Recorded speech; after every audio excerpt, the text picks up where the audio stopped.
Hello, in this tutorial I'll show you how to deactivate a user on Ziprecruiter. So the first thing I'd like you to do is to launch a Ziprecruiter employer account, which of course I have done right here. Now I'd like you to know that Ziprecruiter is a job site that aims to match businesses with the right people for their open roles. Its AI matching finds and reaches out to specific job candidates to apply for your open position as soon as it goes live. So now that we know a bit of what Ziprecruiter is about, let's quickly hop into today's text, which is how to deactivate a user on Ziprecruiter. So from this home page, I would like you to head over to the top right corner of your screen where you have the My Account tab. Click on that, and once you click on that, you're going to find this extended menu. So go ahead and click on Settings, and once you click on Settings, you're going to find a further extended menu that says Users, Hiring Companies, Career Page Widget down to Options. Now go ahead and click on Users.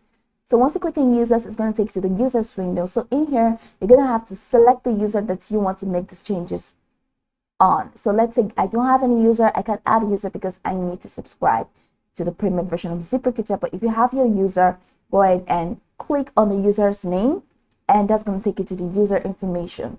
So over here, now I cannot make the change. I cannot deactivate this user because this is myself and I'm the owner of this account, so I cannot deactivate myself.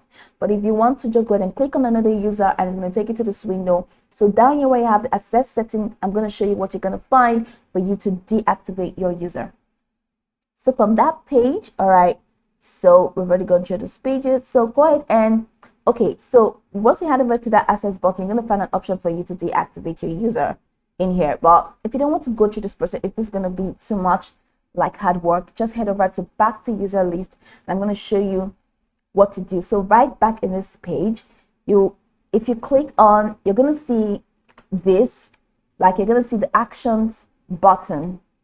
So over here, you're going to see your user and you're going to see the actions button in here, just like this manage button. So go ahead and click on that button, and once you click on that button, you're going to see options here that says edit user and deactivate.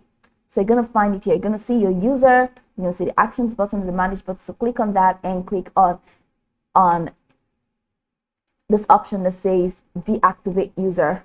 So you're going to see edit user, you're going to find deactivate user. So right here at the right corner, so click on the actions button and click on deactivate user. And once you click on the deactivate user, you see that your user will be deactivated on Ziprecruiter. It's pretty much simple that way. I can go about this tutorial from top to bottom to get acquainted with the steps, and of course once you're done, you'll be good to go. I hope this tutorial marvelously helped your search.